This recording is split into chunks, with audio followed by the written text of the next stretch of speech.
कई युवाओं का सपना होता है यूपीएससी सिविल सर्विस परीक्षा पास करना। इस परीक्षा को बहुत ही कम लोग पास कर पाते हैं। वैसे तो इस परीक्षा की दौड़ में लाखों बच्चे भाग लेते हैं, लेकिन कामयाबी सिर्फ मुट्ठी भर लोगों को ही मिल पाती है। उन्हीं में से एक नाम है आईएएस ऑफिसर स्मिता सभरवाल का।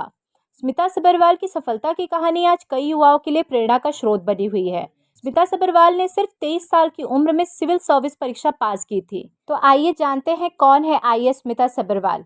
लेकिन उससे पहले यदि आप चैनल पर नए हैं तो चैनल को सब्सक्राइब करना ना भूलें और बेल आइकन को प्रेस कर दें, जिससे लेटेस्ट वीडियो की जानकारी आप तक पहुंचती रहे। स्मिता सभरवाल का जन्म दार्जिलिंग में 19 जून 1977 को हुआ। इनके पिता का नाम कर्नल प्रणब दास था, जो कि आर्मी में कर्नल थे, और माता का नाम पूर्वी दास था। पिता के आर्मी में पोस्टेड होने की वजह से इनकी शिक्षा अलग अलग शहर में हुई। फिर बाद में इनके पिता हैदराबाद आकर रहने लग गए थे। स्मिता की स्कूली शिक्षा Saint Ann High School Secunderabad से पूरी हुई। इन्होंने आईसीएसई परीक्षा में इंडिया लेवल पर टॉप किया था। इसके बाद हैदराबाद के Saint Francis College for Women से कॉमर्स में ग्रेजुएशन किया। ग्रेजुएशन करने के बाद स्मिता सिविल सर्विस परीक्षा की तैयारी में जुट गई और दूसरे प्रयास में ऑल इंडिया रैंक चौथा स्थान प्राप्त किया।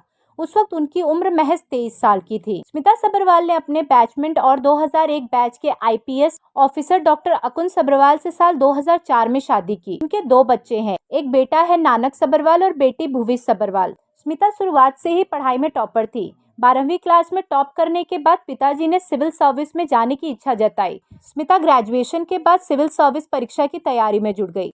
अपने पहले प्रयास में स्मिता नाकाम रही, जिसमें प्रीलिम्स एग्जाम भी पास नहीं कर पाई, लेकिन उन्होंने हार नहीं मानी और पढ़ाई में लग गई। स्मिता रोजाना 6 घंटे पढ़ाई करती थी और पढ़ाई के साथ साथ कुछ समय स्पोर्ट्स एक्टिविटी के लिए भी निकाला करती थी।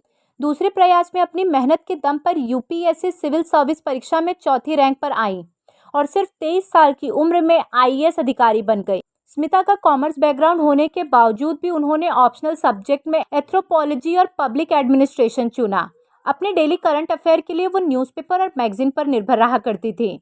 आईएएस बनने के बाद इनकी पहली नियुक्ति चित्तूर जिला आंध्र प्रदेश बतौर सब कलेक्टर हुआ था और फिर आंध्र प्रदेश के कई जिलों में लगभग 1 दशक तक काम करने के बाद 2011 में उन्हें करीमनगर जिले का डीएम बनाया गया। यहाँ के डीएम बनने के बाद एक डीएम के रूप में बहुत सारे प्रोजेक्ट की शुरुआत इन्होंने की।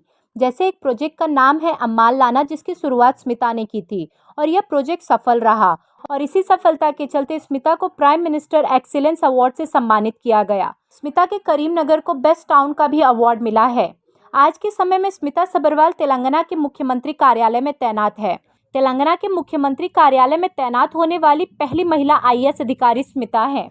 आईएएस स्मिता सभरवाल सबसे एक्टिव सिविल सेवा अधिकारियों में से एक है। उन्हें सोशल मीडिया पर काफी ज्यादा पसंद किया जाता है। ट्विटर पर 4 लाख से ज्यादा लोग उन्हें फॉलो करते हैं। ट्विटर पे वो काफी एक्टिव रहती हैं और महिलाओं से जुड़े मुद्दों पर अपनी राय साझा करती रहती हैं। ट्विटर के अलावा इंस्टाग्राम पे भी लोग उन्हें पसंद करते हैं। वो अक्सर अपनी फोटो और वीडियो शेयर करती रहती हैं। स्मिता ने अपने पढ़ाई के बारे में काफी कुछ शेयर किया हुआ है। उन्होंने बताया है कि वो 6 घंटे पढ़ाई करती थी और प्रेशर से दूर रहने के लिए कई एक्टिविटीज किया करती थी। धन्यवाद।